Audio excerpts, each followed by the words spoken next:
Bueno, muy bienvenidos a todos a esta charla, segunda charla que realizamos con el Banco BCI, que nos está apoyando en la difusión y en la plataforma para poder realizar estas instancias para emprendedores que necesitan herramientas para poder sobrevivir esta situación que estamos viviendo a nivel nacional e internacional.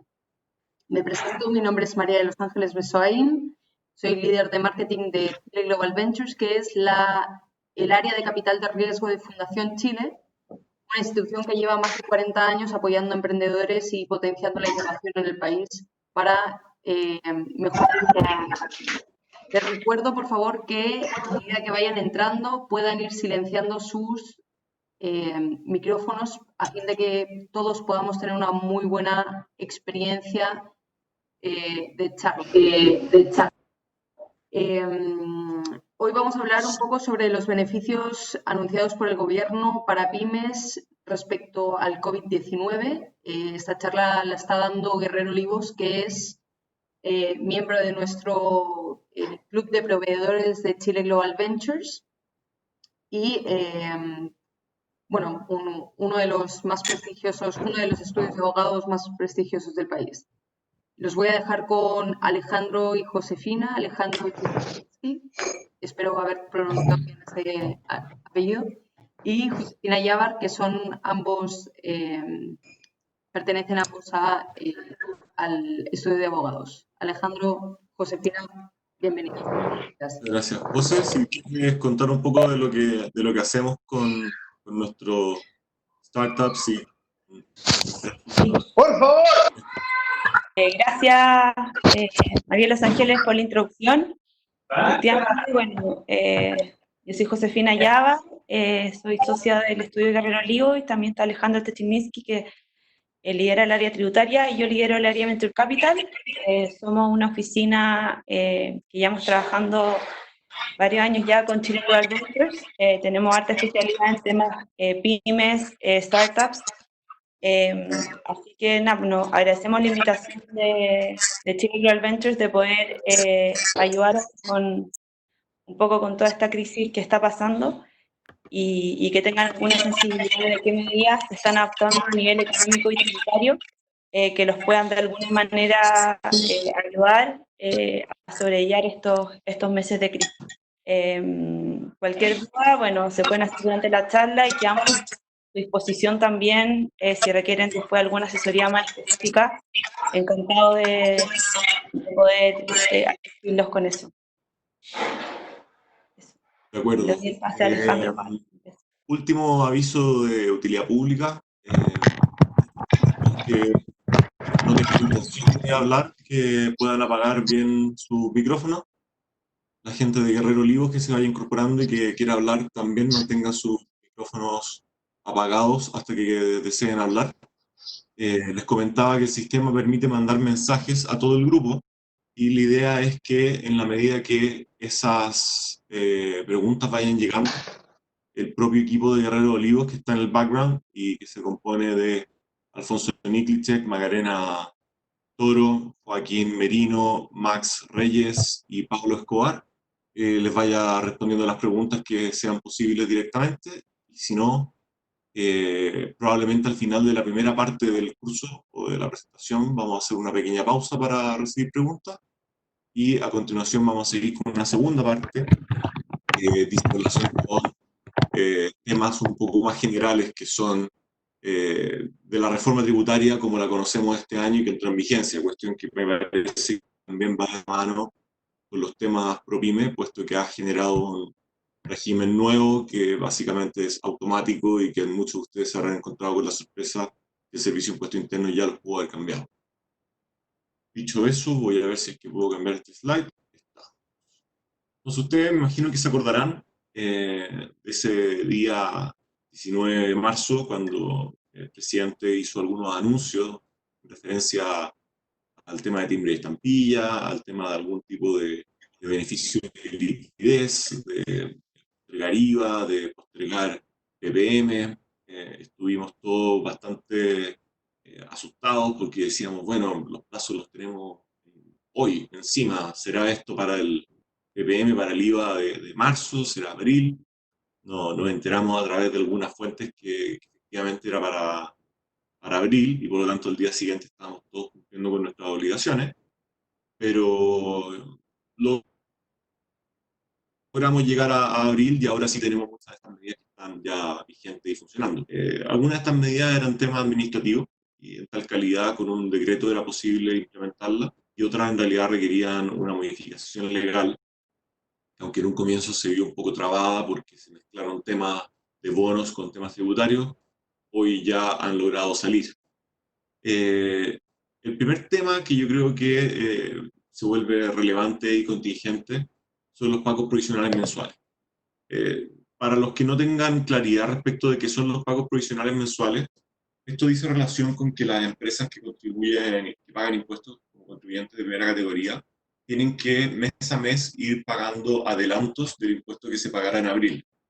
Entonces, básicamente uno tiene un cálculo porcentual que en años anteriores probó no ser particularmente preciso y que implica una salida de caja y una pérdida de liquidez para las empresas.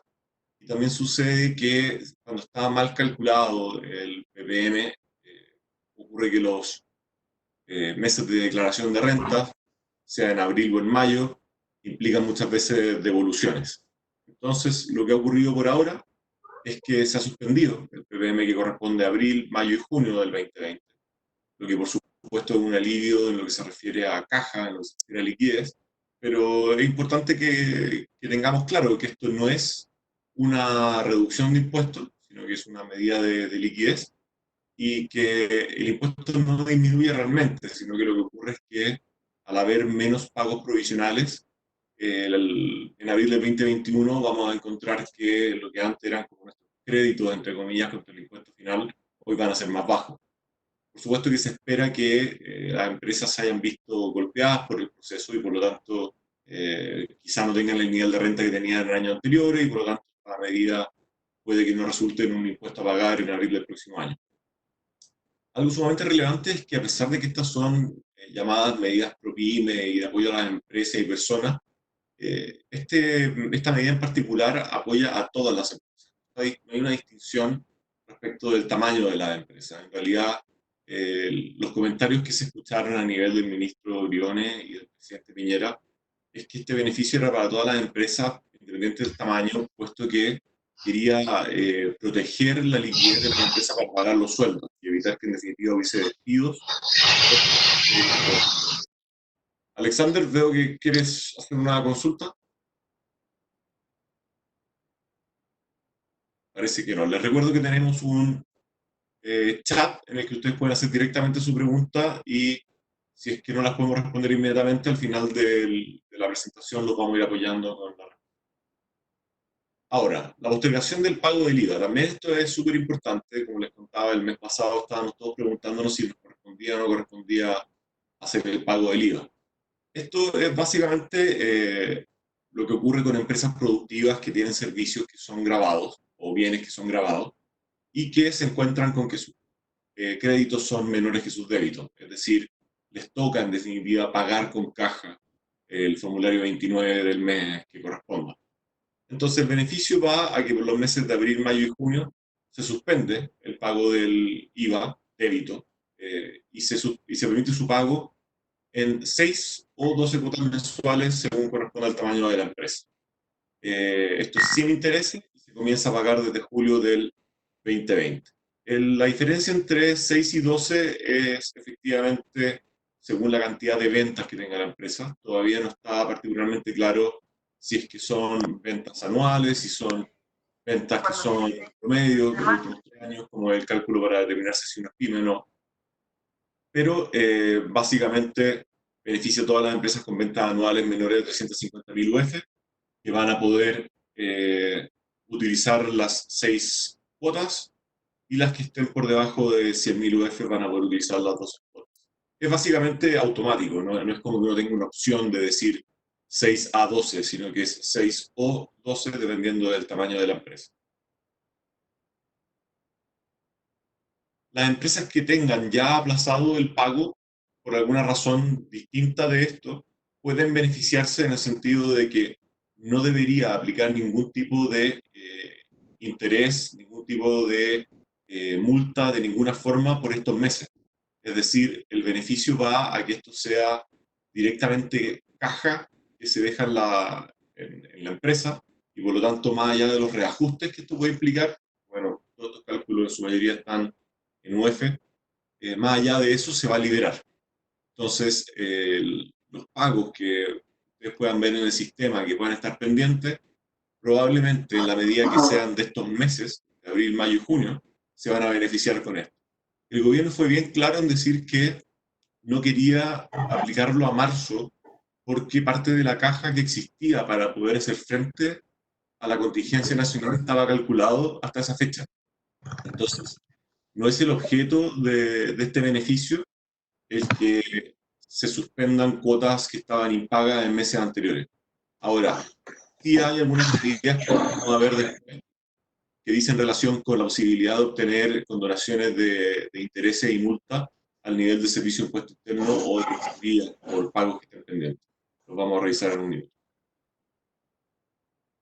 Bueno, ahora la anticipación de devolución de impuesto a la renta, esto sí quizás sea algo bastante especial, porque bueno, desde quizás enero o febrero de cada año las empresas ya empiezan a calcular su renta líquida disponible para abril, empiezan a tener expectativa de poder recibir los montos que pidieron en exceso por PPM. Es decir, como les comentaba, muchas veces los PPM están a tasas de 6, 7, 8, porque algún año anterior nos faltó pagar un pedazo y por el cálculo automático del servicio de impuesto interno sube. Entonces, si es que en ese año ustedes tuvieron que pagar PPM muy alto, se van a encontrar con que tienen posibilidad de devolución. Como ustedes se imaginan, la devolución, cuando la declaración era en abril o mayo, se postergaba bastante. Siempre, cada año, el Servicio de Impuesto Interno hace como una pequeña carrera en la que le dice a la gente, mientras antes usted declare, antes va a poder recuperar. Ahora tenemos fechas incluso un poco más adelantadas, y en ese sentido, si es que uno declara antes, digamos, básicamente hasta el 10 de abril, su devolución debería estar lista el 21 de abril, lo que es bastante bueno. Y si es que se declaró entre el 11 y el 19 de abril, va a quedar el pago el 29. Una vez más, insistir que esto no es una deducción o reducción o disminución de los impuestos, sino que se les está devolviendo anticipadamente una cantidad de dinero que siempre fue de propiedad de la empresa. Esto beneficia a las pymes que tengan ventas hasta 75.000 UF anuales, son básicamente 2.000 millones, y van en línea con la definición de pyme que está actualmente en el articulado permanente de la ley de la renta y que vamos a revisar en algunos minutos más. La postergación del pago de impuesto a la renta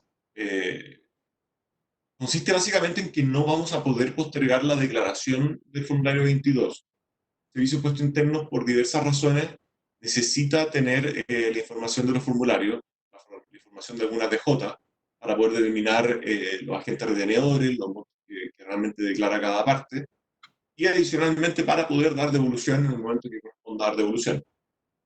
Sin embargo, para la gente que tenga montos a pagar en ese mes, el día en abril, el Servicio de Impuesto Interno y a través del gobierno han permitido que ese pago se postergue hasta el 31 de julio de este año. Ojo aquí que no significa que se tenga que pagar en el mes de julio.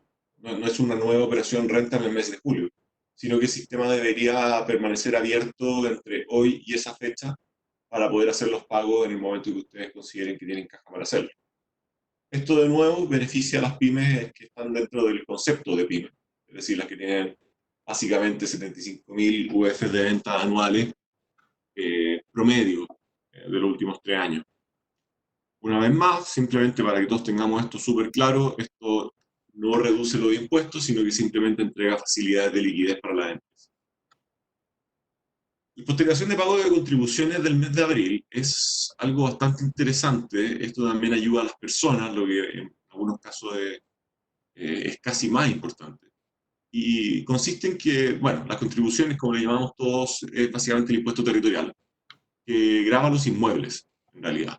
Grava los inmuebles según su valor fiscal, su tipo de uso, si están construidos o no están construidos, y se pagan en 4 cuotas, que son los meses de abril, junio, septiembre y noviembre. Entonces, lo que se hizo fue que la cuota de abril se postergó. Básicamente, en abril ustedes no pagan, pero en los últimos 3 pagos, que sean junio, septiembre y noviembre, se va a dividir la cuota de abril y se va a prorratear en esos 3 meses para que se paguen básicamente en 3 cuotas que deberían ser sin intereses ni multa, probablemente sí con reajuste. Esto beneficia a las empresas que tengan ventas anuales inferiores a 350.000 UF, lo que significa que ya no está realmente dedicado solamente a las empresas que puedan considerarse pymes, sino que algunas que puedan ser de un tamaño ya quizás mediano. Y a las personas con propiedades que tengan avalúo fiscal inferior a 133 millones de pesos. Aquí, la primera vez que hicimos esta presentación, que fue pocos días después de que salieran las medidas, no había claridad respecto de si es que eran 133 millones en conjunto de todas las propiedades que aparezcan bajo el RUT de una persona, o si es que era cada propiedad considerada individualmente. Ahora, con el decreto que salió publicado hace, creo que una semana, un poquito menos, quedó claro que en realidad son cada propiedad considerada individualmente, lo que en realidad es bastante bueno porque nosotros habríamos pensado, en la medida que esto se comparaba con los cambios a las contribuciones que estaban en la, como el impuesto al lujo, perdón, a la riqueza que habíamos visto el año pasado, que podían ser todas juntas, pero no es el caso, es cada propiedad individualmente. Tiene sentido en realidad, puesto que tampoco es una disminución en el pago de impuestos, sino que se posterga y no queda particularmente claro que la situación de junio vaya a ser mucho mejor que la situación del día de hoy, motivo por el cual, al menos yo personalmente creo que este fue un primer set de medidas, y así como vimos ayer que el gobierno ya estaba apareciendo con nuevas medidas para promover la liquidez y ayudar a, entre comillas, a los bancos a poder tener mejores garantías para poder bajar las tasas, es muy probable que tengamos medidas nuevas de aquí a 2 semanas o incluso quizá antes, o extiendan estos beneficios o los modifiquen de forma que puedan, ojalá, ser un poquito más largos, que duren más tiempo. La reducción transitoria de impuestos de timbre y estampilla quizá ha sido una de las más celebradas, digamos. Creo que muchos de nosotros hemos tenido la oportunidad de ver esta misma situación en años anteriores, por ahí por el 2009, con ocasión de otras catástrofes. Y claro, nuevamente es una promoción al financiamiento para poder conseguir liquidez lo más rápido posible. Y lo que ocurre no es que se básicamente elimine el timbre y estampilla, sino que de una forma técnica bastante razonable se baja la tasa a 0. Entonces esto significa que todos los hechos grabados siguen siendo los mismos hechos grabados. Y lo que ocurre es que aplica la tasa, pero con un porcentaje de 0. ¿Qué diferencia hace todo esto? Les voy a explicar en un segundo, pero previo a eso, les quiero hacer presente, porque para poder utilizar el beneficio tienen que ser operaciones que hayan ocurrido dentro de abril y hasta el 30 de septiembre, que beneficia operaciones en las cuales el impuesto se devengue, se haga exigible, al momento de emitirse los documentos grabados o ser suscrito por todos sus otorgantes, que es el momento en el cual se devenga el impuesto, o cuando son documentos emitidos en extranjero o son fondos que vienen del extranjero en el momento que se registran en la empresa. Entonces, uno podría decir, mira, yo acordé con mi matriz extranjera o con un inversionista extranjero que me enviaran fondos dentro del mes de marzo. Los fondos llegaron a Chile el 1 de abril y yo los registré el 1 de abril. Bueno, esa es una operación que podría uno pensar que quedó en marzo y que no se beneficia, pero debido a que el devengo del impuesto se ocurre cuando se contabiliza en las cuentas del deudor, va a quedar dentro de abril y se va a poder beneficiar de esto. La misma pregunta y la misma situación, pero hacia el otro lado, es importante, porque si es que yo estoy pactando con alguien que voy a hacer este mismo tipo de transacción y lo voy a hacer los últimos días de septiembre, puede ocurrir que si es que los fondos no llegan a Chile dentro de septiembre, no se beneficien con la disminución. Entonces, hay distintas formas para estos casos especiales de lograr que se devengue el pago del impuesto. Una de esas formas es que efectivamente llegue el documento en el cual consta la operación de crédito de dinero. Entonces, ¿cuál es quizás el mensaje? Para todas las personas que estaban acostumbradas a que este impuesto era un problema y que teníamos que hacer declaraciones unilaterales de deuda, que tratábamos de utilizar deudas sin documentos, que hacíamos los clásicos reconocimientos de deudas con intereses y qué sé yo, la cuenta de corriente mercantil, les propongo que este es el momento para poder documentar esto bien.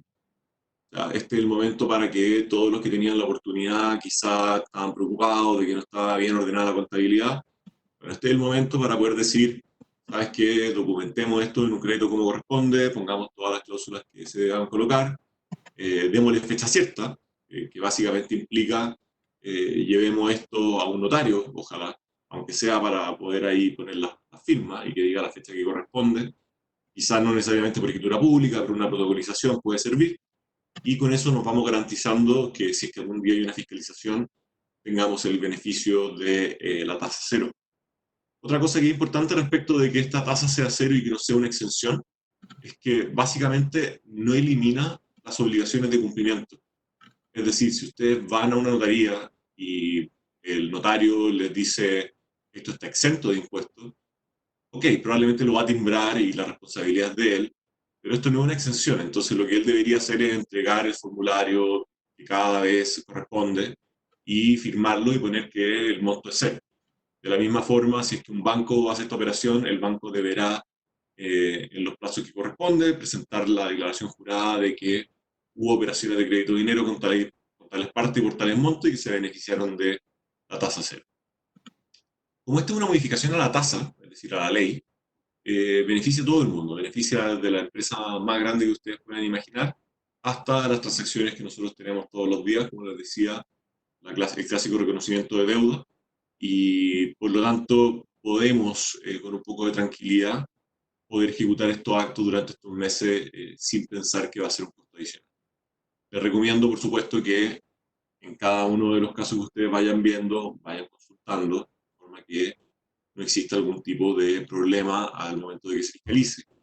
Y lo digo realmente porque ocurren usualmente dos cosas, al menos cuando uno está en estas situaciones, y es que la contraparte, que puede ser un agente retenedor, no tiene la tranquilidad de que esto esté funcionando bien, tiene miedo de asumir el riesgo de no retener un impuesto y por lo tanto puede querer retener el impuesto de cualquier forma.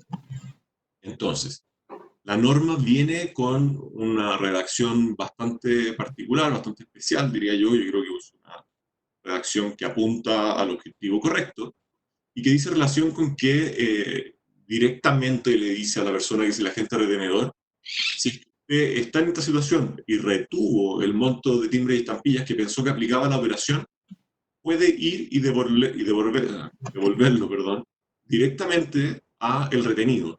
Y yo lo único que voy a hacer es, el día que lo vaya a fiscalizar, pedir que me demuestre que devolvió ese monto. Después, si es que por alguna razón usted retuvo y además declaró el impuesto, lo que ocurría hace años atrás es que para poder pedir devolución, el agente retenedor tenía que hacer una solicitud de 126 frente al Servicio de Impuesto Interno y tenía que demostrar, previo a pedirlo, que él le había reembolsado los impuestos a la persona que había sido retenida. Cuestión que, como ustedes se imaginan, cuando uno está tratando con un banco, no ocurre. El banco no va a soltar ni un peso hasta que no le llegue a él. Y por lo tanto, había una traba. Hoy lo que se hace es decir expresamente que, si es que, por ejemplo, un banco fue agente retenedor, él es la persona que, como sujeto activo, se puede acercar a la tesorería, servicios de impuestos internos, pedir la devolución, y una vez que lo obtenga, va a tener un mes para poder entregarle esos fondos a la persona que sufrió la retención. Finalmente, las sumas que hayan sido restituidas, como les decía, y que se hayan entregado al agente retenedor, se tienen que entregar en el mes siguiente que se reciba la devolución. La pregunta nace acá de, ok, el costo financiero, decir que esto es a peso o es a UF, no queda muy claro. ¿Estamos de acuerdo? ¿Es efectivo? Estoy claro porque no hay instrucciones respecto de si esos montos se consideran retenidos en UF, por lo tanto, si ustedes le retuvieron 0,5 UF el 1 de abril, les van a devolver 0,5 UF en diciembre o si realmente le van a devolver 0,5 UF a el tipo de valor de la UF en la fecha de la redención. Quizás salgan instrucciones y salgan circulares que puedan establecer esto un poco mejor. El gobierno probablemente va a devolver el impuesto con corrección monetaria, con UF. Y por lo tanto, lo razonable sería que se recupere con inflación. Hay otras medidas que se han mencionado y que al comienzo no tenían demasiada explicación, simplemente estaban mencionadas. Estas medidas son básicamente, quizá va un poco en línea con las preguntas que ustedes tuvieron al comienzo. ¿Qué pasa con las deudas que yo ya tengo vigentes? ¿Qué pasa con las deudas con las que yo ya tengo algún tipo de plan de pago con tesorería, que tengo pendientes desde el año 2018, que quizás no dicen relación directa con lo que está ocurriendo ahora, la contingencia nacional desde octubre y el COVID ahora? Las medidas que están hoy en el básicamente aplican a pymes y a personas con ventas anuales inferiores a 90 UTA. Aquí la definición de pyme alcanza a las que tengan ventas por 350.000 UF anuales. Nuevamente aquí no se distingue si es que son promedio de los últimos 3 años, pero suponemos que así como la norma que lo dice expresamente, si aquí no lo dice expresamente, probablemente se refiere a 350.000 UF del año pasado, sin el promedio. Y permite a tesorería y, bueno, también a servicios de impuesto interno, en realidad, a celebrar convenios de pago, a la condonación total o parcial de intereses y multas, acá dice y multas, pero es y multas, y por supuesto, como toda la vida, no van a poder hacer ningún tipo de condonación de los reajustes. Esto es todo siempre sobre base UF. Ustedes habrán visto también esa fecha que se decía que todos los gastos de las empresas asociados con enfrentar la contingencia sanitaria van a ser aceptados como gastos tributarios y que la vigencia era inmediata.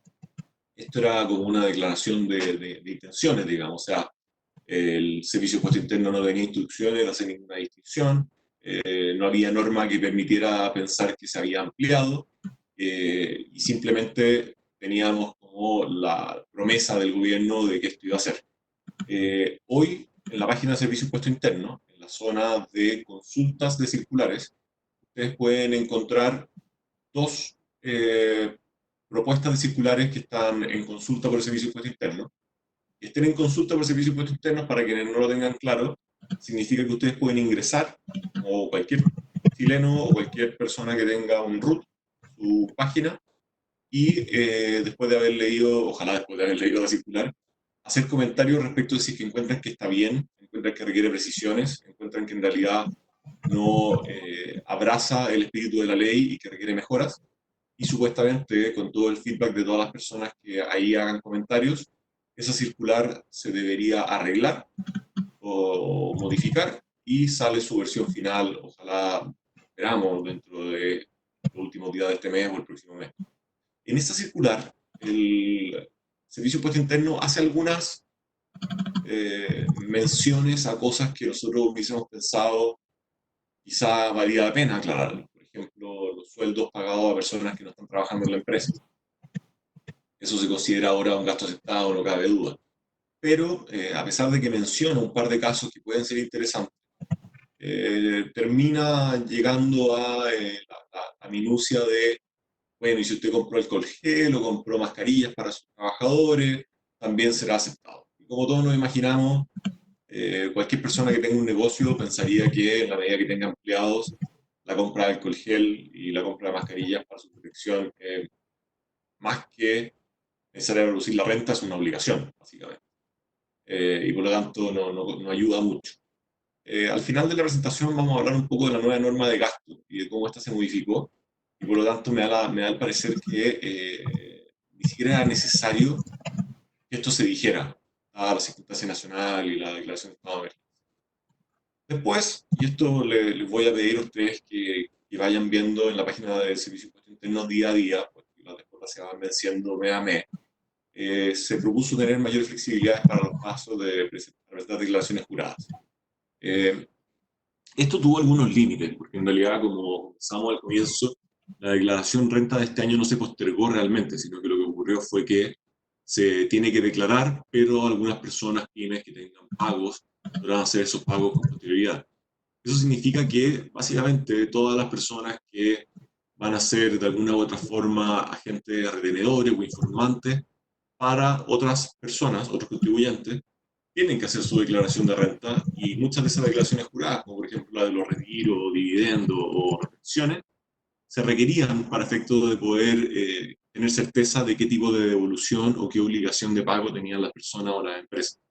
Por lo tanto, el mes pasado también nos encontramos con que estas DJ todavía se tenían que presentar, y entiendo que el Servicio de Impuesto Interno poco a poco ha estado flexibilizando algunas de las DJs que vienen en camino, y como les comentaba hace un rato, si es que la contingencia continúa, es muy probable que haya nuevas medidas, que haya nuevas postergaciones, y por lo tanto que tengamos algún tipo de ayuda adicional, sobre todo con lo que es tema de compliance, que al final implica que tengo que hablar con mi contador, que mi contador puede que no esté disponible, que los medios electrónicos nos acompañan.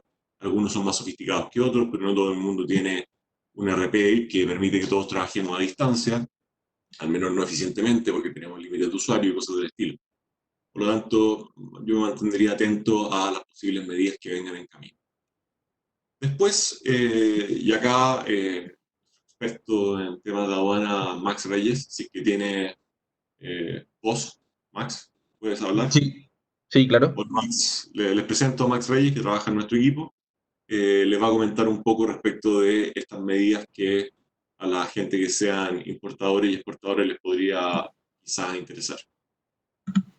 Sí, muy breve, como comentó Alejandro, también dentro de las medidas que impulsó el gobierno para paliar la situación del COVID-19, el Servicio Nacional de Aduanas ha emitido la circular o la resolución exenta 1179 del año 2020, en la cual básicamente instruye la simplificación de los procedimientos aduaneros, eh, dejándolos todos mediante procesos electrónicos, es decir, la autorización de declaraciones de embarque, solicitudes de los agentes de aduanas para la revisión de ciertos aforos, las notificaciones que se hagan entre los agentes de aduana con el Servicio Nacional de Aduana también se van a hacer de manera electrónica, con la salvedad de que esas emisiones de notificaciones o de solicitudes tienen que emitirse desde la dirección de correo electrónico registrada por los correspondientes agentes de aduana o auxiliares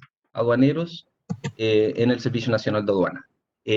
Dos cosas también importantes: el mandato para despacho se puede realizar también de manera electrónica, mediante un mandato simple, con la salvedad también de que con posterioridad a la derogación de esta resolución exenta, que es temporal, se tenga que enviar dentro del plazo de 15 días el mandato original y cualquier otro despacho o documento original para la tramitación de exportaciones e importaciones tienen que enviarse con posterioridad a la derogación de esta resolución dentro del plazo de 30 días. En conclusión, lo que permite estas medidas del Servicio Nacional de Aduana es reducir, ojalá a completitud, la presencia de personas físicas en los trámites aduaneros, y se simplifica realizando todo de manera electrónica. Es lo que se puede decir del Servicio Nacional de Aduana. Gracias, Max. ¿De nada? Bueno, acá ya tenemos como cubierto básicamente los temas de COVID, y para la gente que tenga interés y tenga el tiempo, nosotros estamos dispuestos a continuar con una revisión quizá un poquito más rápida de lo que se refiere a los regímenes tributarios nuevos, los que están aplicando a partir del 1 de enero del año en curso, y que va a afectar en realidad algunas cosas que son inmediatas, como las determinaciones de PPM y bueno, las operaciones diarias que vamos teniendo, y también algunos detalles respecto de la operación renta de este año en lo que se refiere a las normas transitorias que venían incluidas dentro de la reforma tributaria. Voy a hacer una consulta aquí a mi equipo para saber si es que tenemos algo que esté pendiente respecto de las consultas de COVID y ProPyme, para ver si es que hay algo que queramos preguntar o responder al tiro. Me da la impresión que están todas satisfechas en el chat, así que cualquiera que siga con alguna consulta respecto a las medidas COVID, que Prenda su micrófono y la haga. Perfecto. Y miren, si es que tenemos consulta al final de la presentación, le dejamos unos minutos para conversar. Y de lo contrario, también tenemos nuestros correos electrónicos y nos pueden enviar la consulta al correo electrónico y les tratamos de ayudar en las preguntas que puedan ser de un poquito más difícil explicación, especialmente tomando en cuenta que muchas de estas medidas no están todavía explicadas en circulares ni en instrucciones y por lo tanto siempre queda algún tipo de nivel de duda respecto a la aplicación particular de cada norma. Ok, entonces, como ustedes deben haber estado viendo, con algún nivel de ansiedad, algunos más, otros menos, estamos tratando de tramitar una reforma tributaria desde los primeros días del gobierno de presidente Piñera, del gobierno. Esto tomó mucho tiempo, la idea era básicamente derrumbar lo que era el nuevo sistema semi-integrado, que implicaba que no se podían utilizar los créditos pagados por impuestos de primera categoría de forma completa, y hacer algunos cambios más bien relevantes respecto de las normas de gasto, algún tipo de perfeccionamiento respecto a lo que se refería a las normas generales de institución. Trató en algún momento de crear un organismo bastante potente que iba a ir a enfrentar al servicio de impuesto interno de parte de los contribuyentes. Se consiguió eso.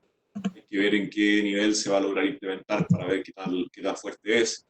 Y es básicamente como un tipo de defensoría tributaria pública, así como existe para la gente que no tiene capacidad de defenderse en temas penales, que no tiene capacidad de defenderse en temas tributarios, y ojalá que sirva un poco como de contrapeso a la actitud de servicios de los últimos años. Este es un resumen que no incluye demasiados detalles. Ustedes deben saber que este es un tema súper complejo y que podríamos eventualmente llegar al punto que estamos haciendo planillas de cálculo para mostrar ejemplo a ejemplo, pero por ahora vamos a ver los temas principales para que ustedes puedan tener una visión general. Vamos a compartir la presentación al final y va a estar este video, y nos pueden contactar si es que tienen alguna pregunta particular. En los cambios que vamos a ver en la presentación respecto de operación de la ley de la renta y de la operación renta de este año en particular, son algunas modificaciones pequeñas que dicen principal relación con esta promesa que nos hizo el ministro de Hacienda en octubre del año pasado respecto de los proyectos de inversión, de la derogación de los regímenes 14A y 14B, básicamente el artículo 14 completo, lo que tenga algún tipo de implicancia más allá de los simples regímenes. Vamos a tratar primero las características del artículo 14A, que viene a básicamente reemplazar el antiguo 14B. Eso va a generar mucha confusión, al menos por un año, de la gente que trate de explicar en qué régimen está. Y las principales características del artículo PROPYME 14D, que realmente, en mi opinión personal, y yo creo que la de mi equipo, es un muy buen régimen. Sin duda, van a haber dolores de crecimiento y quizá en la aplicación día a día no encontremos problemas, pero pareciera que va por un camino correcto. Y finalmente vamos a tratar el tema del cambio de la norma de gastos aceptados, que ustedes lo tienen que haber visto en las noticias, que también para todos nosotros ha sido un dolor profundo, puesto que hay cosas que realmente es obvio que son gastos razonables, y sin embargo, por norma y por un tema de interpretación histórica entre la Corte Suprema y el Servicio de Impuesto Interno, hay gastos que son rechazados y que implican un pago de un impuesto multa del 40%. Un ejemplo que me acuerdo que nos tocó ver es que teníamos a alguien, no voy a mencionar a quién, que mandaba a sus trabajadores a hacer algunos trámites al sur y al norte, y para efectos de ahorrar dinero, les arrendaba un vehículo estilo sedán chico, y el Servicio de Impuesto Interno nos dijo que solamente correspondía en caso de que fuera una camioneta doble cabina o cabina simple de las que estaban dentro de la instrucción. Le explicamos que eso era más caro, y que implicaba una deducción mayor y un problema de caja.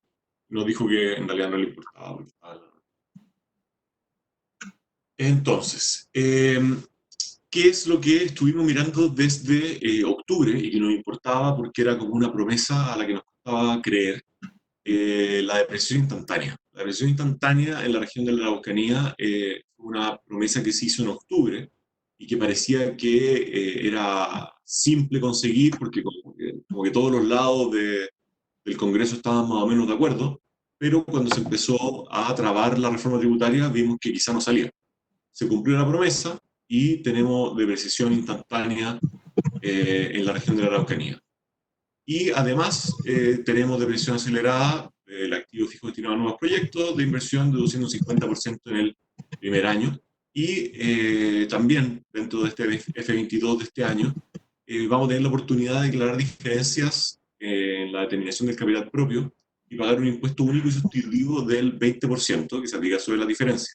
Esto para algunos de ustedes puede ser, yay, fantástico, menos mal que no permitieron esto, y para otros puede ser como, no tengo claro qué implica.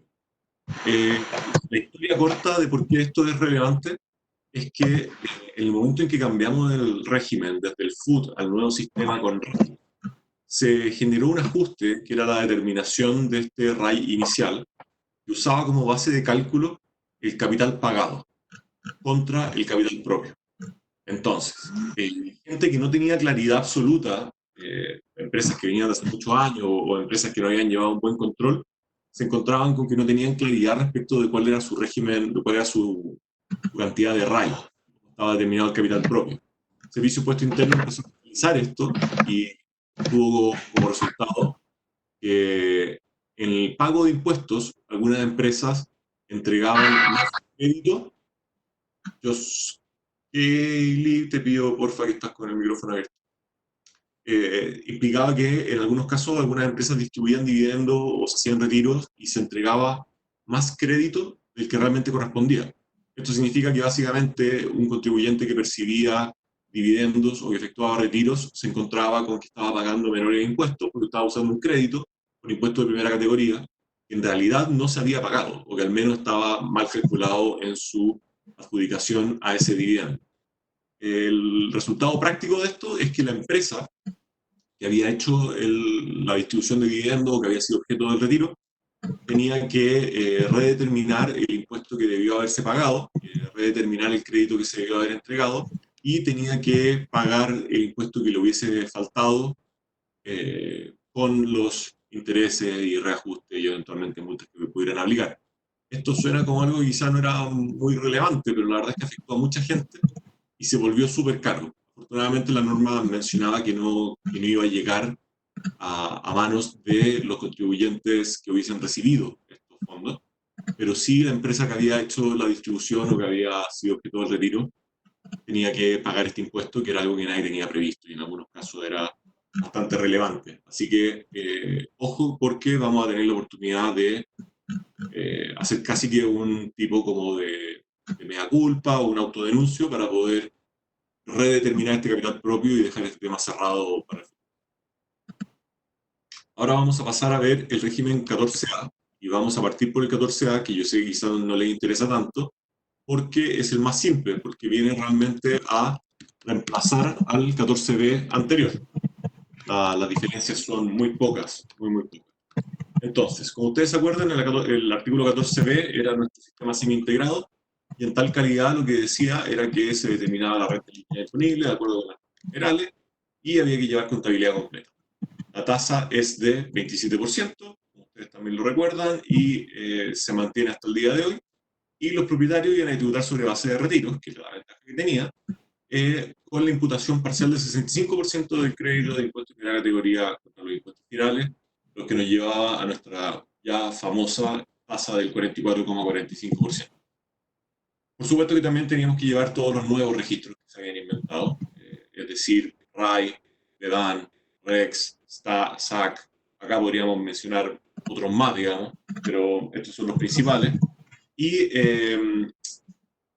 ahora tenemos la posibilidad, en casos bastante particulares, hay que decirlo, de liberarnos de la obligación de llevar estos registros.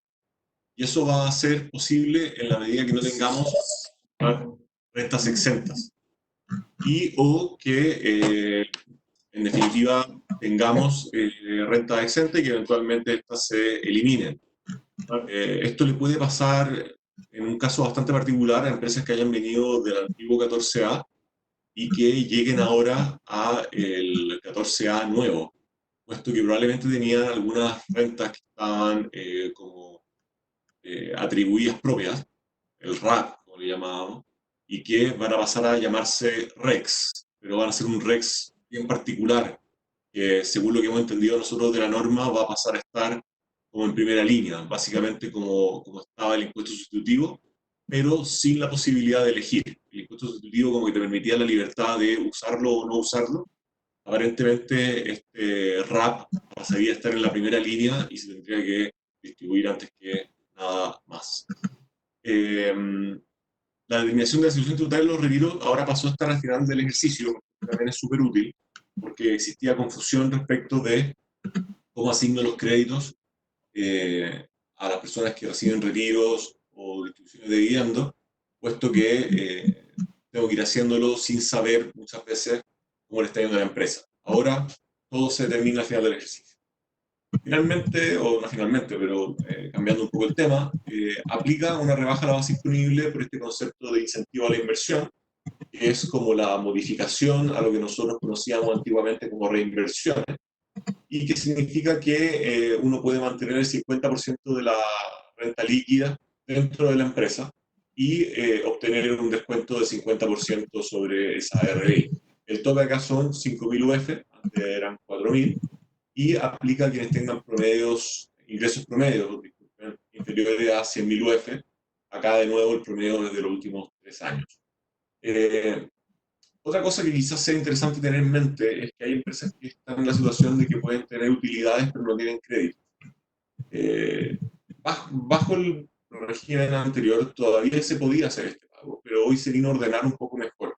Y hay que tener en cuenta entonces que si es que yo estoy distribuyendo dividendos que vienen sin créditos, están haciendo retiros que vienen sin crédito, la empresa que es objeto de ese retiro o que efectúa esa distribución puede pagar voluntariamente el impuesto de primera categoría.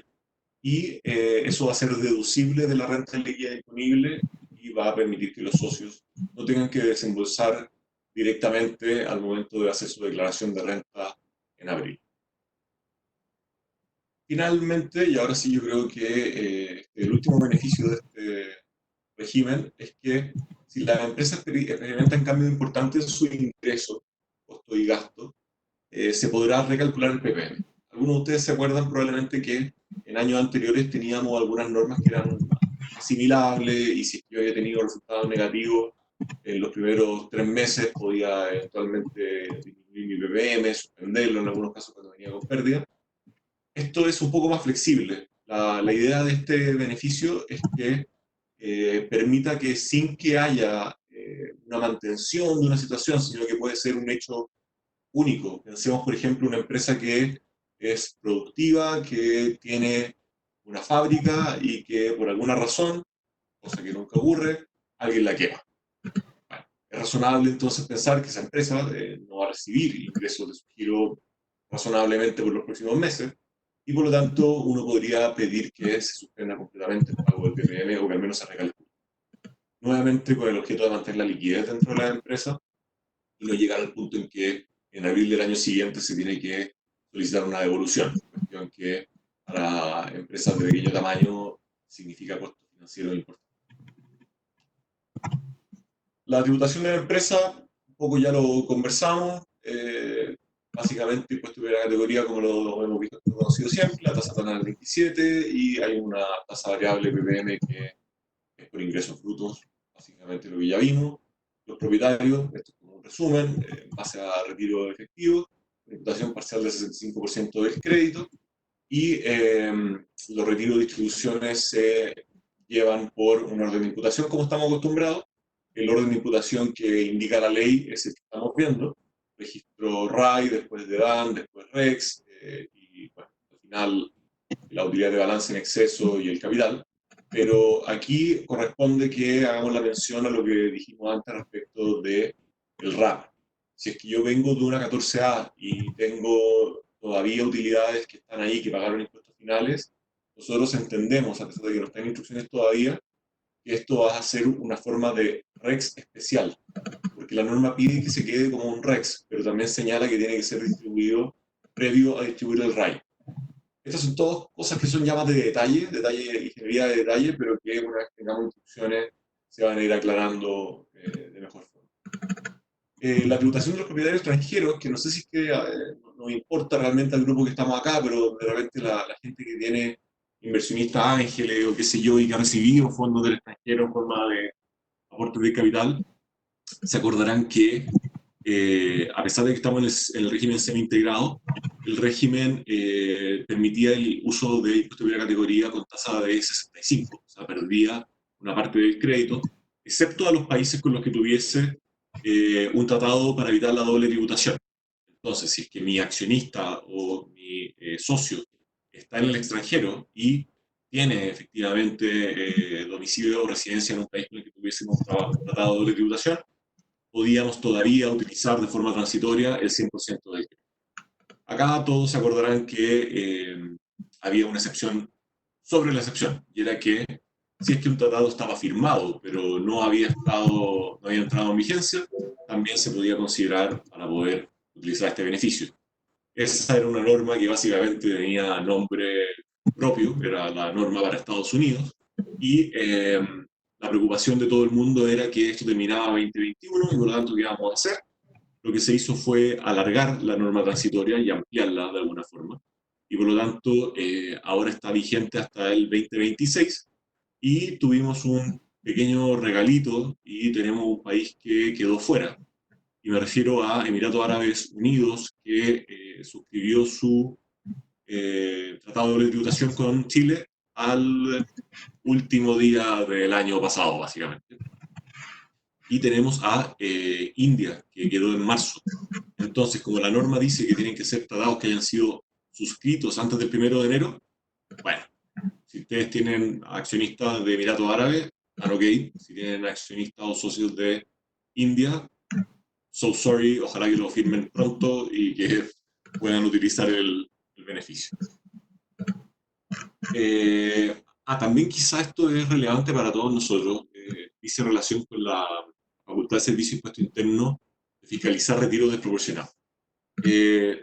Todas las empresas chiquititas que nacen y que son empresas como familiares, tienen de alguna u otra forma metido al papá o a la mamá, que son los que realmente están empujando esta empresa, pero también tienen metido de repente al primo, al tío, que ayuda y que se queda con un pedacito, a los hijos que son mayores de 18, que los vamos metiendo, y todos ellos van a poder tener la posibilidad de recibir utilidades en la medida que la empresa le esté yendo bien. La forma de controlar esto para el Servicio de Impuesto Interno hasta el año pasado no era simple, era básicamente una norma como de GAR, como de norma general anti-elusión. Y claro, estábamos entregando información para que lo hicieran, pero no habían formas simples de poder fiscalizar esto de manera efectiva y rápida. Entonces, lo que hay ahora es que tenemos una norma expresa. Esta norma expresa no es mala, creo yo, porque dice que en la medida que tengamos razones económicas, comerciales, financieras, patrimoniales y administrativas, disculpen que lea tan directamente, que den lugar a que los desvíos sean desproporcionados, estos se deben informar y se pueden fiscalizar. Si es que existen y son razonables, entonces no hay ningún problema. Si es que no existen y por lo tanto pueden no ser razonables, cuando los montos se distribuyan a personas que directa o indirectamente tengan contribuyentes de impuestos finales, es decir, todo el mundo, y que sean relacionados con la empresa, podrán ser fiscalizados y tendrán que pagar un impuesto a nivel de la empresa. Y si es que se determina que la empresa tiene que pagar este impuesto, entonces hay una norma bastante razonable que dice que la persona que pagó impuesto global complementario y que eventualmente pudo haber tenido que hacer algún pago de impuestos o que utilizó créditos, podrá, en definitiva, recuperar esos montos en la medida que corresponde. Entonces, esta es una norma antielusiva especial. Hay toda una conversación respecto de si es que las normas antielusivas especiales van por encima de las normas generales de antielusión. La técnica tributaria dice que sí, y por lo tanto, en pocas palabras, una vez que esta norma nace, uno podría pensar razonablemente que el Servicio de Impuestos Internos no puede aplicar la norma general antielusión para revisar estos casos. Entonces, la raya para la suma es que si ustedes tienen personas no relacionadas que reciben retiros o dividendos desproporcionados, aparentemente no tenemos un problema. Pero si es que están relacionados, si estamos hablando de familia, estamos hablando de alguien con el que tenemos un contrato de asociación o cuenta de participación, que tenemos algún tipo de actuación conjunta, entonces sí podemos tener un problema y hay que tener razones económicas, comerciales, financieras, patrimoniales y administrativas. Otra cosa que también algunos de ustedes deben haber escuchado es el tema de la opción para los contribuyentes de impuestos de primera categoría que vengan de hace varios años y que han estado sujetos al FUT en algún momento, que tenían todavía registros FUT al 31 de diciembre del 2016. Esto ya tuvo un plan de salida en la primera reforma, donde, si no me equivoco, estábamos con una tasa del 32, que permitía que uno pagara el FUT con tasa 32 y básicamente eso quedara libre para ser distribuido sin ningún tipo de orden de imputación.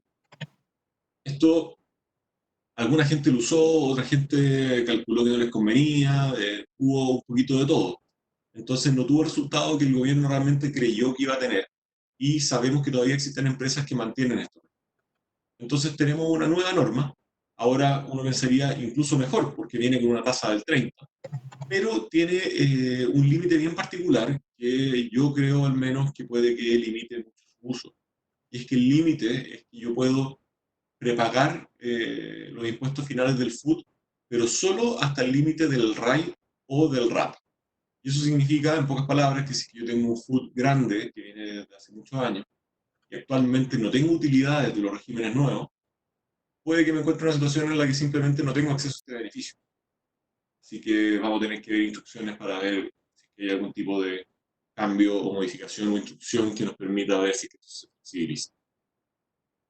Y ahora sí, a lo que probablemente nos importa a muchos de los que estamos aquí, que es el PROPYME del artículo D. Nos vamos a tener que acostumbrar a que tenemos un artículo D, yo creo que no se utilizaba mucho, así que vamos a tener que acostumbrarnos a pensar en él. ¿Cuáles son los requisitos para básicamente la gente que está ahora en línea pueda decir, ok, me toca o no me toca? Una previsión, una mención previa a eso. El Servicio de Impuesto Interno, a partir de febrero más o menos, hizo un esfuerzo casi heroico de tomar todos los contribuyentes activos y designarlos o al 14A o al 14D. El motivo de eso fue que hubo mucha crítica del gobierno diciendo que los regímenes especiales que se habían establecido en la reforma anterior no habían sido utilizados por los contribuyentes y por lo tanto había mucha gente que podría haber tenido, por ejemplo, un TER o un 14A y que por no saber o tener miedo de cómo funciona no lo utilizan. Entonces la decisión fue, estos son los dos regímenes que tenemos y todo el mundo va a tener que quedar en uno de los dos de pleno derecho en el momento de que esta reforma se apruebe. Por lo tanto, la forma de calcularlo es que el capital al momento de inicio de actividades sea igual o menor a 85.000 UF. Acá, si es que uno lo interpreta estrictamente, esto es casi no un límite, porque todos sabemos que que los capitales pueden tener aumento. Entonces uno podría pensar, okay, si necesito más de 85.000 UF, inicio mi actividades con un capital. Sí, ahora estoy en la charla de Guerrero Libus, de BCI, pero saliendo de esto, podría funcionar, pero quizás está pensada con efecto retroactivo. Como gente que cuando hizo mis actividades hace tiempo tenía 85.000 UF y por lo tanto yo con eso lo bloqueo de estar en el régimen PYME. Y después que tengan ingresos brutos, percibidos y devengados, y aquí hay algo súper choro, es que tienen que ser del giro y que no excedan del promedio de 75.000 UF en los 3 ejercicios anteriores, o los años que tenga la empresa de existencia, si es que son menos de 3 años. ¿Por qué digo que es importante que sean ingresos del giro? Porque ocurre en ocasiones que una empresa tiene como activo principal un sitio, un terreno, una máquina o qué sé yo, que en realidad no es del giro. O sea, yo, por más que sea panadero, si tengo una máquina o un horno, vender esa máquina o ese horno no es parte de mi giro. Yo estoy en el negocio de hacer pan. Entonces uno pensaría que la venta de esa máquina podría no considerarse para cumplir el promedio de 75.000 UF. Después, una norma que también encuentro que es muy buena es que se puede exceder el límite de 75.000 UF, pero solamente una vez y nunca por más de 85.000 UF. Básicamente, si tengo un año muy bueno y termino con un promedio que está por encima de 75.000 UF en los últimos 3 años, el Servicio de Impuesto Interno, o la ley en realidad, te da un perdonazo y te dice, ok, manténgase como pyme, pero el próximo año vamos a tener que revisarlo. Y si es que en ese cálculo resulta que una empresa que venía con un promedio cercano a los 75.000 tiene un promedio nuevo que supera los 85.000, entonces, bueno, ya pasa directamente a estar en el régimen nuevo a partir del año siguiente. Para efectos de este cálculo se suman los ingresos de los relacionados. Esto nuevamente ha sido un dolor de cabeza para todos los que nos dedicamos a impuestos, porque las normas de relación están divididas en distintos cuerpos en general, pero esta vez el legislador se dio la lata o se dio el trabajo de entregar una norma de relación que ahora está en el Código Tributario, está en el artículo 8, número 17, no confundir con el 17, número 8, y es bastante completo. Le voy a pedir a Alfonso, que no sé si está ahí disponible con micrófono, Ajá. que nos cuente Sí. un poco cuáles son las extensiones de este nivel de relación. Bueno, esta nueva definición de relacionados, que ahora como está en el Código Tributario, tiene aplicación especial para todo lo que sea de materia tributaria, es, como dice Alejandro, bastante amplia porque busca abarcar todas las situaciones posibles que sean consideradas de relación entre las personas. Entonces, ¿a qué se refiere? No solo relaciones de propiedad, sino que también habla de controlador y controladas, considerando incluso si hay acuerdos de actuación conjunta, o sea, si hay cualquier tipo de acuerdo en que dos o más personas puedan manejar una a lo menos el 50% de una sociedad en cuanto a derechos de voto, en cuanto a utilidades, en cuanto a acciones o derechos sociales. O sea, no solo es una relación de propiedad, sino que también de actuación conjunta. Y además también, por supuesto, todas las entidades, por ejemplo, que estén bajo un controlador común, todas las que estén abajo se consideran relacionadas, las entidades y sus dueños respectivos, o usufructuarios, o cualquier tipo de dueño, accionista o socio, sea directa o indirectamente. O sea, puedo tener varios niveles de sociedades hacia arriba o hacia abajo, y todas estas van a ser relacionadas. Y también las entidades, estas entidades respecto a personas naturales o a personas jurídicas, como también la sociedad matriz con sus coligantes, o sea, con las sociedades que estén abajo, o las filiales entre ellas. O sea, la definición lo tomas de todos los aspectos posibles en cuanto a persona natural o persona jurídica. Entidad, habla, o sea, puede ser un fondo de inversión, puede ser una fundación, una corporación o una comunidad, por ejemplo. O sea, puede ser cualquier tipo de entidad que pueda actuar en la vida jurídica, sea sociedad, persona, comunidad o cualquier otro tipo de entidad, y en todo tipo de niveles, hacia arriba, hacia abajo, hacia los lados, o sea, en todas las direcciones de propiedad o de relación. Como ustedes se imaginan, no quisimos poner eso en el slide porque nos habría tomado una hora explicarlo. Por lo tanto, los invitamos a visitar nuestro hermoso código tributario y hacernos consultas en el caso a caso en la medida que tengan dudas. Acá quisiera volver a tocar el punto de que ustedes que tienen empresas se pueden meter en la página del Servicio de Impuesto Interno de su empresa y van a poder ver en qué régimen el Servicio de Impuesto Interno los ha colocado. Entonces tenemos dos aprehensiones que tenemos que tener en mente. Puede ser porque el Servicio de Impuesto Interno no tiene la información actualizada, porque puede ser culpa de nosotros, que ellos no sepan cómo sumar a nuestras empresas relacionadas y te dejen en un régimen PYME, en circunstancias que eso no corresponde. Eso implica un riesgo que el próximo año nos vengan a buscar y nos pregunten, o que el día que hagamos efectivamente la información del cambio de propiedad o de quién son los accionistas, nos fiscalicen. Por otro lado, puede ser también que el Servicio de Impuestos Internos tenga información equivocada respecto de otros temas y que por lo tanto, en circunstancias que ustedes deberían ser PYME, no lo están siendo para efectos de Servicio de Impuestos Internos. Acá les voy a mencionar un caso a continuación respecto del próximo requisito que nos ha ocurrido y que creemos que es relevante dar como ejemplo. Adicional a todo lo anterior que hemos mencionado, los ingresos de las pymes no pueden provenir más del 5% de las actividades que se indican aquí. Al día de hoy, les diría que básicamente la forma de pensar en esto es como rentas pasivas. O sea, no se quiere que empresas de inversiones, entre comillas, que son medias pasivas, se beneficien de un régimen especial. Entonces, si es que tiene más del 25% de rentas de bienes raíces, de capitales mobiliarios, estamos pensando en acciones o en bonos, qué sé yo, datos de asociaciones de participación o de posesión de tenencia de títulos de derecho a acciones, sociedades o cuotas de fondos de inversión, van a quedar fuera del régimen PYME. Entonces, ¿qué es lo que ha ocurrido en circunstancias?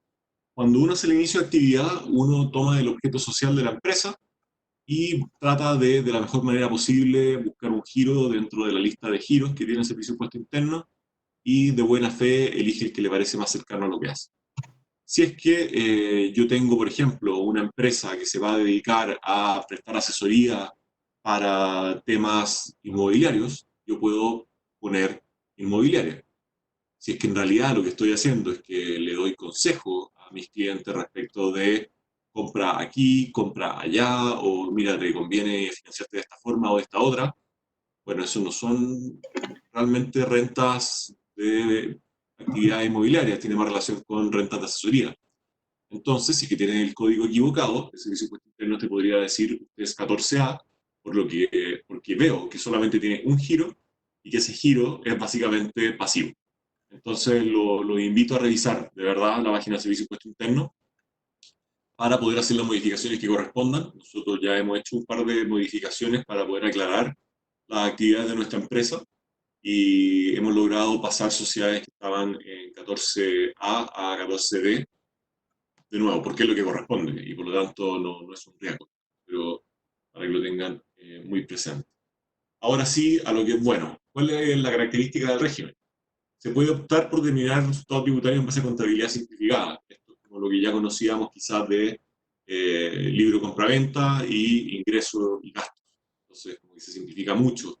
Quizá la necesidad de tener un contador in-house se va limitando más. Quizá la necesidad de que un contador lo asesore constantemente se empieza a limitar un poco más. Nosotros no recomendamos que dejen de llevar contabilidad completa, porque como todo startup y como toda empresa pyme, tiene por finalidad que algún día ojalá crezca y quiere que los bancos tengan la información necesaria de respecto de sus actividades para poder pedir crédito y ser sujetos de crédito. Por lo tanto, uno puede elegir esto para efectos tributarios, pero recomendamos que se siga manteniendo una contabilidad razonable. O sea, deberíamos todavía tener nuestro balance 8 columnas y deberíamos ser capaces de saber qué activos tenemos y en cuánto lo adquirimos y qué depreciación ocurrió en el periodo y qué sé yo. La opción para ejercer o sea, el plazo para ejercer esta opción de llevar contabilidad simplificada y para poder llevar el régimen del 14D número 8 quedó entre el 1 de enero y el 30 de abril, pero por las circunstancias en las que estamos, se modificó con un límite hasta el 31 de julio. Después vamos a hablar del régimen súper simplificado, pero este es distinto, así que lo dejamos separado. Estas empresas pagan impuestos de categoría con una tasa reducida del 25%. Los que vengan de la época de la tasa del 17 dirán así como súper reducida, no es, pero bueno, mejor que el 27%. Y quizá más importante es que cuando se hagan distribuciones y retiros, que ya no tienen que ser atribuidos, sino que son efectivos, son movimientos de plata, se permite la utilización de la tasa de 25 como crédito por el 100%. Esto es una súper modificación, sobre todo considerando que además este año subió la tasa superior de impuesto global complementario a 40, así que es bueno tener ahí un poquito más de crédito disponible. Otros beneficios es que en la medida que ustedes vayan a tener la contabilidad simplificada, y quizá en todos los casos no estamos realmente muy claros, el Servicio de Impuesto Interno les va a hacer una proposición de renta, de declaración de renta líquida imponible, como lo hace con las personas naturales. No vamos a tener que llevar corrección monetaria, que es algo bastante moderno, que los países que tienen inflaciones por debajo del 5, del 4, en general hacen. Por ejemplo, lo que hace Estados Unidos, que en la medida que la inflación de un país está controlada, deja de aplicar corrección monetaria, así que eso facilita bastante el llevar la contabilidad. Y estas próximas dos son particularmente buenas. Si es que estamos hablando, por ejemplo, de una fábrica que tiene, no sé, 3 pellets llenos de plástico que iba a usar para poder construir juguetes o fabricar, no sé, mesas o lo que fuera, y simplemente o todavía los tiene como insumos o los tiene como existencias, porque construyó efectivamente, fabricó los bienes que fabrica y no los ha podido vender al final del año, ahora se pueden deducir como gasto. De nuevo, esto es bien notable.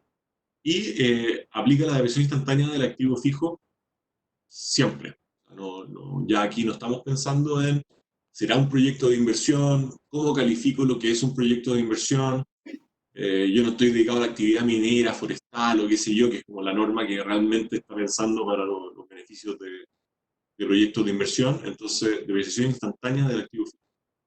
Y está liberada de mantener los registros de rentas empresariales siempre que no genere o perciba rentas que deban ser controladas dentro del registro REX. Acá yo les diría que en realidad esta norma como que le faltó una patita, y es que, como vimos antes, no está prohibido que una sociedad que está en el 14B tenga propiedad sobre una sociedad que está en el 14A, y por lo tanto, si ustedes les distribuyen dividendos y esos dividendos vienen con una tributación incompleta y vienen del RAI, por ejemplo, puede ser que tengan que llevar ese registro igual. Yo no creo que esto haya quedado redactado de forma completa, porque ese control, en la medida que las rentas son sobre base distribuida, va a ser necesario. Y creo que vamos a tener que esperar a que aparezcan las instrucciones para este tema. Quizás también importante, justo hoy en día nos importa, y bueno, tenemos una norma especial que nos está ayudando por unos meses, pero el PPM siempre ha sido un problema, como les decía. Si es que yo me equivoco y pagué mal en diciembre o en noviembre, y resulta que en abril me determinan impuestos, la forma, el cálculo en el que subía el PPM era malo, subía mucho. Había gente pagando 15% de PPM, era una locura. Entonces ahora, para las pymes, hay una tasa de inicio que es de 0,25, en la medida que los ingresos frutos del giro, de nuevo, sean iguales o menores a 50.000 UF, la tasa se mantiene, 0,25. Si es que los ingresos del giro exceden 50.000 UF, la tasa sube a 0,5. Esto es súper bueno. La tasa para muchos de ustedes muy probablemente va a haber bajado, y esto está aplicando a partir de hoy, más allá de que esté suspendido.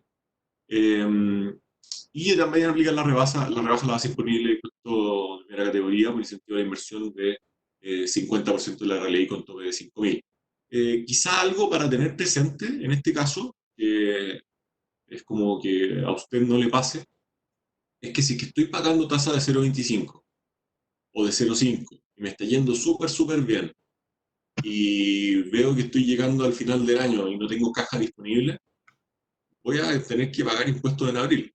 Entonces, que no los pille sin caja, porque la gracia del PPM es que de alguna forma forzaba a la gente a destinar parte de su caja a prepagar ese impuesto. Y todos estábamos en general esperando algún tipo de devolución o un pago mínimo. Con estas tasas reducidas de PPM, es posible que nos encontremos en la posición en la que, puta, llegué a abril y justo se me ocurrió gastar plata en A, B o C, o pagué los bonos y me quedé sin caja. Hay que tener cuidado, hay que tener ojo, hay que tener buen manejo. Y siempre se pueden hacer pagos provisionales voluntarios, así que si que lo prefieren, lo pueden hacer.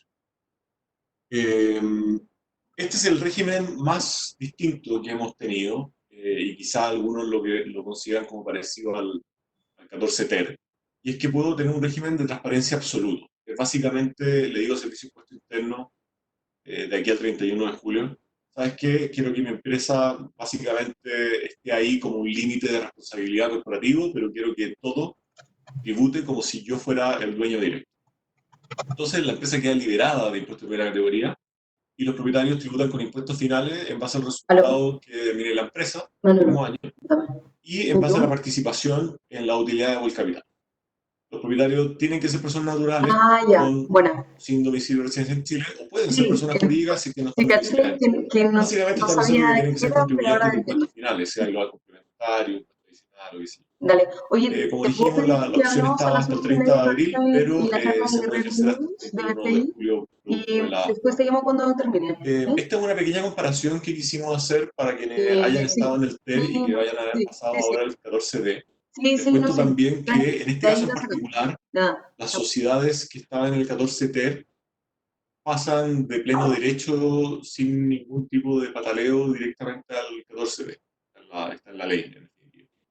Pero básicamente, como pueden ver, es muy similar. Si es que hubiese alguna diferencia, son diferencias positivas, en el sentido de que, por ejemplo, tengo posibilidad de pagar sobre base de rentas percibidas. Adicionalmente, bueno, quizá igual que antes, tenía tasa de 25, pero el requisito de ventas que tenía antes era 50.000 UF, y ahora subió un poquito a 75.000 UF. Entonces, quizá amplió un poco el espectro para reconocer una realidad del país en que había empresas empresas hasta 75.000 UF que no eran realmente grandes empresas o que no se fueran a beneficiar de este tratamiento. Finalmente, para poder hablar de algo, y ahora sí finalmente les prometo, de verdad lo prometo, el concepto de gasto necesario. Acá solamente quisimos tratar en el punto porque es una de esas discusiones que aparecían en el diario, es una de esas discusiones en que la gente de Servicio de Impuestos Internos tenía mucho nerviosismo. Esta norma de gasto se modificó bastante, venía mucho más blanda de lo que quedó y venía de la mano con algunas modificaciones a las normas generales de antiilusión. Las modificaciones a las normas generales de antiilusión no pasaron, pero se logró llegar a un consenso con un concepto de gasto necesario.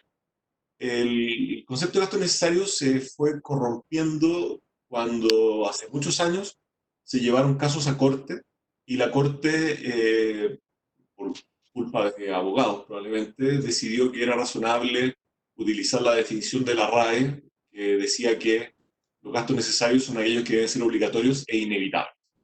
Y ahí el Servicio de Impuestos Internos tomó su doctrina hasta el año pasado, que decía, bueno, ¿qué es obligatorio o inevitable? Y bueno, nada es inevitable aparentemente. Por lo tanto, la norma nueva dice que los gastos necesarios para producir la renta son aquellos que tengan aptitud de generar renta en el mismo futuro ejercicios, que esto ya era una pregunta, porque nos decían, no, pero este gasto que usted usó ahora, si es que alguna vez produce renta en el futuro, yo no veo la correlación. Y que se encuentren asociados al interés, desarrollo o mantención del giro del negocio. Yo al tiro me pongo a pensar, interés, bueno, los gastos de publicidad van en el interés del negocio, desarrollo, quizá ahí relaciones con comunidades pueden ser importantes, mantención del giro, quizá participar en algún tipo de asociación gremial o qué sé yo, o inversiones incluso que se requieran quizá en investigación para poder mantener el giro del negocio, que antes se ponían un poco en duda. Hoy deberían ser de pleno derecho ya gastos aceptados. Vamos a tener que ver las instrucciones que salen del Servicio de Impuestos Internos. Hay un oficio que salió hace poquito, pero era un oficio que les diría yo no nos va a servir de demasiado. Era un caso bastante extremo y a pesar de que el servicio hace unas pequeñas menciones respecto a qué es lo que considera que esta nueva norma implica, no llega a desarrollar ningún tipo de doctrina útil, pensaría yo. Siempre pienso que es fácil de encontrar en la página de servicio, le pueden echar una mirada, nos pueden preguntar si lo estiman necesario. Hay dos nuevos numerales, pasan de 12 a 14 y dice relación con casos bien particulares de normas medioambientales y de transacciones, ya para no tener que llegar a juicio para poder usar un gasto. Pero creímos que ya con esto teníamos suficiente y que lo estábamos haciendo dormir y que como no teníamos coffee break, porque todo esto es virtual, era mejor que lo dejáramos hasta aquí. Estos son los contactos de mío y de mi equipo. Veo que falta la José Llavar, pero ella es famosa, así que la pueden encontrar. Eso es, estimados. Muchas gracias. Muchas gracias, Alejandro, por la charla. No sé si se me escucha. Espero que todos hayan podido aprovechar bien esta instancia. No se preocupen, vamos a estar enviándoles las presentaciones a todos los asistentes a través de un mail. No sé si quieres agregar algo más, Alejandro. ¿Alguien tiene alguna duda? La puede dejar ahora en el chat, últimos minutos para poder dejar últimas dudas. Sí, lo que no hayamos podido responder en el chat en este minuto, vamos a tomar nota y intentaremos contactarlos a ustedes mismos si nos dejan sus contactos. De esa forma vamos liberando gente porque creo que ya estamos, si no, la hora quizá pasado, no sé. No, tenemos 10 minutos más nosotros en la sala, por lo menos. Así que si alguien quiere hacer alguna pregunta, veo que en el chat hay algunas preguntas que se están realizando. Sí, vi una respecto de contribuciones. Yo les diría que todas estas son las medidas que la propia tesorería debería limitar inmediatamente. De hecho, tengo casos de algunos clientes ustedes a los que la página no les permite pagar PPM y no entendían por qué. Así que cada sistema tiene que ofrecerlo, y si es que no lo ofrece, les recomiendo que primero que nada no lo paguen y que se comuniquen con nosotros para ver si los podemos ayudar. Usualmente un correo electrónico a tesorería se demora un poquito, pero en general reacciona. Piensen ustedes que en todo esto no están solos, es todo Chile que está pasando por esto. Así que tranquilidad, todos tenemos muchas preguntas, las respuestas son pocas, y si es que ustedes se meten en LinkedIn o se meten en las páginas de la Big Four o en las páginas de los estudios, se van a encontrar con presentaciones como esta, que claro, parecen súper completas, pero que al final del día, si uno no puede tener una conversación, aunque sea de 3-4 minutos, cuesta llevar a la cancha. Entonces, contáctenos, pregúntenos, estamos disponibles, y vamos viendo los detalles en la medida que se vayan resolviendo. Perfecto. Bueno, les agradecemos también la presencia de todas las personas que se unieron a esta charla. Vamos a seguir haciendo este tipo de charlas junto a Centrona CBCI, que es nuestro principal socio. Le damos las gracias también a Guerrero Olivos, que es miembro de nuestro club de proveedores de Chile Global Ventures y nos ha ayudado mucho en nuestros procesos con startups en diferentes ámbitos en materia legal. Me despido. Soy María de los Ángeles Besoain, de Chile Global Ventures, del área de capital de riesgo de Fundación Chile. Espero que hayan podido disfrutar esta charla, que les haya servido. Mucho ánimo a todos. Y como bien dijo Alejandro, todos estamos en las mismas. Estamos aquí para apoyarlos. Cualquier cosa que necesiten, pueden seguirnos a través de nuestras redes sociales, hacernos preguntas. Estamos en Twitter, Facebook, LinkedIn e Instagram. Es @Chile Global Ventures y pueden preguntarnos lo que quieran a través de esos canales. También se pueden meter en nuestra página web chileglobalventures.cl, donde van a poder también obtener información sobre estas y otras materias. Les agradecemos la presencia. Por la paciencia y por haberse quedado hasta el final, los que lo hicieron. Gracias, Alejandro. Muchas gracias. Nos vemos en una próxima oportunidad. Hasta Muy bien. Chao. otra. Chao, gracias. A todos. Chao, muchas gracias. Muchas gracias. Muchas gracias.